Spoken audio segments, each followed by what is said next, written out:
मौलाना साहब जो YouTube channel ज़रूर subscribe कंदा। सही ज़कात जे पैसनि मां इफ़्तारी जो दस्तरखान लॻणु कीअं आहे। अच्छा, हिकिड़ी ॻाल्हि यादि रहणु खपे त ज़कात जे पैसनि मां मुसलमाननि खे इफ़्तारी करण सां छा ज़कात अदा थी वेंदी या न थी वेंदी। सर इन मां जेको आहे ज़कात अदा न थींदी। ज़कात जे पैसा खणी करे कंहिं मस्जिद में वञी करे इफ़्तारी जे लाइ शरबत वठी ईंदव ताकी तव्हां 30-40 मुसलमान खे इहो शरबत पीआरियो। देग हिकिड़ी लथव बिरयानी जी त हे इफ़्तारी में रोज़ेदारनि खे रोज़ो छोड़ायो या फ्रूट वठी ॾियो त ज़कात जे पैसनि मां इहा शइ अदा न थींदी आहे। हा, इहो ईअं सम्झो हिकिड़ो नफ़ली अमल थी वेंदो तव्हांजो। कंहिं बंदे वटि ज़कात जा पैसा पिया आहिनि, साईं 10,000 रुपया खणो फ़लाणी मस्जिद में इफ़्तारी जो सामान वठी ॾियो ताकी मुसलमान खाइनि, ऐं नियत इहा थो करे ॾिए त इहा मुंहिंजी ज़कात अदा थिए। इहा ज़कात अदा थियण जे लाइ कुझु उसूल आहिनि।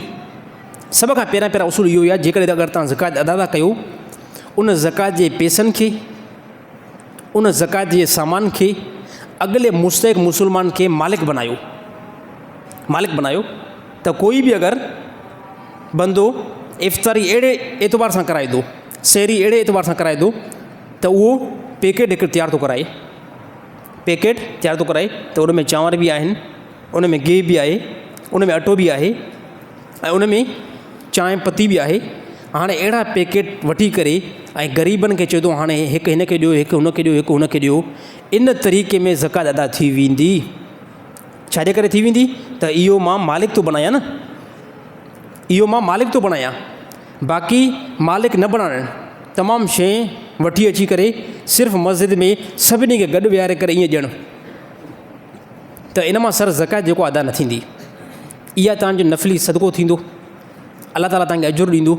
बाक़ी हाणे ज़कात खे अदा करण जे लाइ तव्हांखे ॿी रक़म इस्तेमालु करणी पवंदी। ज़कात जे लाइ हिकिड़ो शर्त आहे, उसूल आहे त मुस्तहिक़ माण्हू खे उन शइ जो मालिक हाथो हथ में बणायो त हे तुंहिंजी शइ आहे। बाक़ी जेकॾहिं इनफ़रादी तौर ते हिकिड़ी शइ अची वई त हाणे इन मां त यकीन मूंखे केतिरी मिलंदी, साईं केतिरो खाधो खाई सघंदो, फलाणो केतिरो, त इहा ॻाल्हि मालिक खे बणाइणु न हूंदो आहे।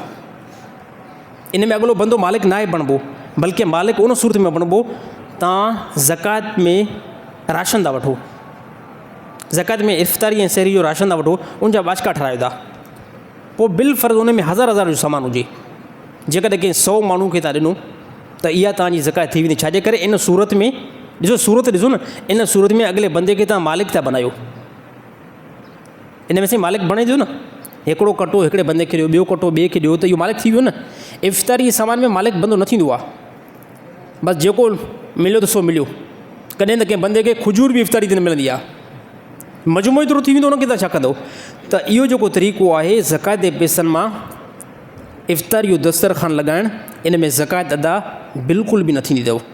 ज़कात अदा थियण जे लाइ मां शर्त इहो जेको आहे बयानु कयुमि, इन्हनि शयुनि खे जेको आहे मुस्लमान नोट कनि।